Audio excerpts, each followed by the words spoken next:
what advice would you give me to start my business?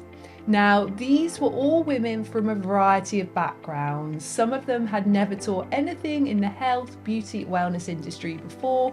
Some of them were yoga teachers. Some of them had worked in the beauty industry in a variety of different places. So there were so many different experience levels, but I gave them all the same answer.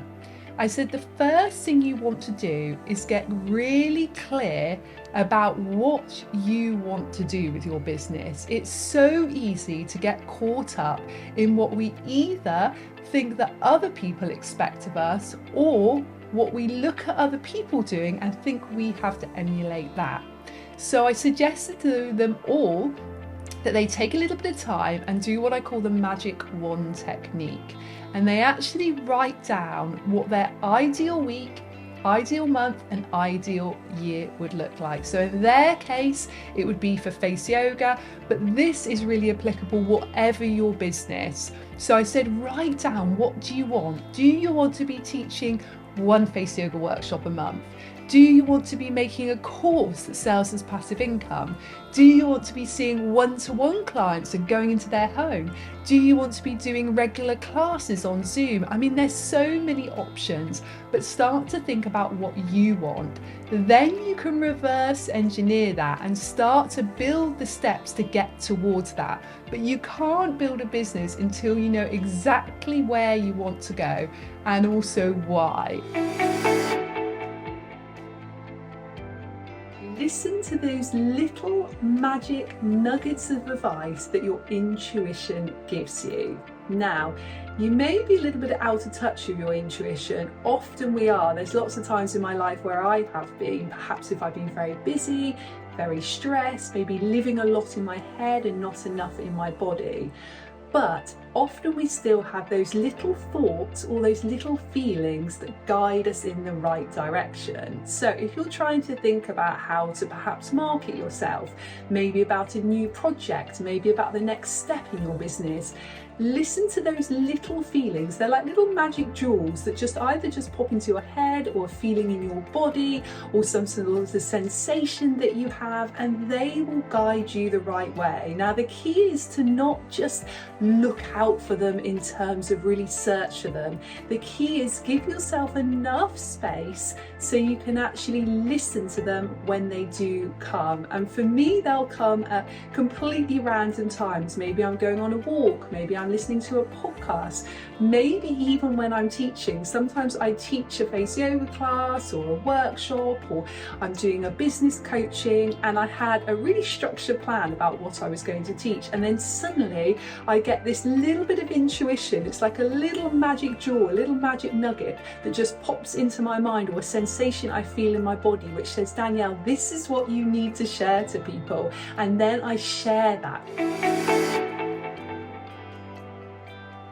So I'm going to share with you some really easy things you can do if you're feeling uninspired in your business, or maybe on what to post on social media, or how to take the next step. So your first tip is to actually rest. Now, this sounds often counterproductive, because if you're unmotivated and uninspired, you often think, actually, do I need more rest? But what I'm talking about here is really active, mindful rest. So rather than rest where you're scrolling through social media or you're watching the TV, the sort of rest where you're either just sat in silence, you're walking in nature, you're focusing on your breathing. This type of rest will take you out of that fight or flight response, so out of that sympathetic nervous system into the parasympathetic nervous system, where you're in that rest and digest response. And when you're there, your mind and your body can start to feel joy again. It can start to feel excitement. You can start to have new ideas, and you'll know the next direction. Just remember, you have all of the answers within. So it's so important just to give yourself silence, rest and space. And then you'll find that your motivation and your inspiration really comes back. Today we are talking Instagram. So I have been on Instagram for many years. I have over 194,000 followers on Instagram. And across all of my social media, I have over 1 million followers. Now, there are a few ways that you can show up on Instagram, and I would certainly say that with all of these areas, the best way to show up is by being fully yourself, fully authentic, really helping people with either education, with entertainment, or something which is emotional or emotive. So it's really speaking from you, one human being, to another human being. So always check the 3 E's before you post anything on Instagram. So let's get into the 6 ways you can actually show up. The first way is what I call the old school way of Instagram, which is photos. So this is photos on your main feed.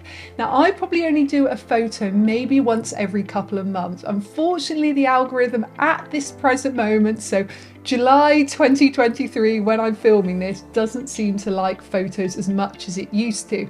Things may well change, but at the moment, photos don't seem to get the same level of engagement. However, I do still think there is a place for occasional photos on your feed. Second way you can show up on Instagram is through short form video, also known as Reels. Now, these are having a moment. They are getting the highest engagement, and people love these to get straight to the point, to really either educate, entertain, or help them feel some sort of emotion. And even if your reel is 5 seconds or 6 seconds, this is going to be doing really, really well. Anything up to a minute of a reel is perfect. It's also really good to choose a cover photo for your reel as well, to really bring people in, particularly if they are looking at your main feed. Today is a quick and easy technique you can do to instantly feel less stressed, more energized, less anxious, and much calmer. So all you need to do is you need to just take your hand into this position, and as you inhale, you're going to trace one finger all the way up your thumb, and as you exhale, you're going to bring your finger all the way down. Then we move on to the next finger. So we go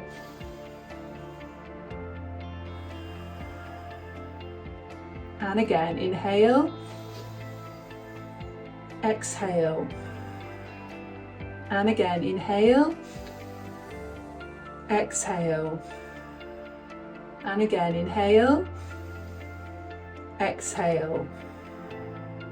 Bring your hand down, and then we're going to do the other side. So you bring your hands up, inhale, exhale, and again, inhale, exhale.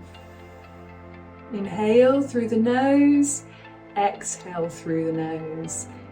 Inhale, abdomen rises, exhale, abdomen lowers. One last time, deep inhalation, then make that exhalation extra long as you just trace all the way around back to your starting position and bring your hands down. And it's quick and easy as that.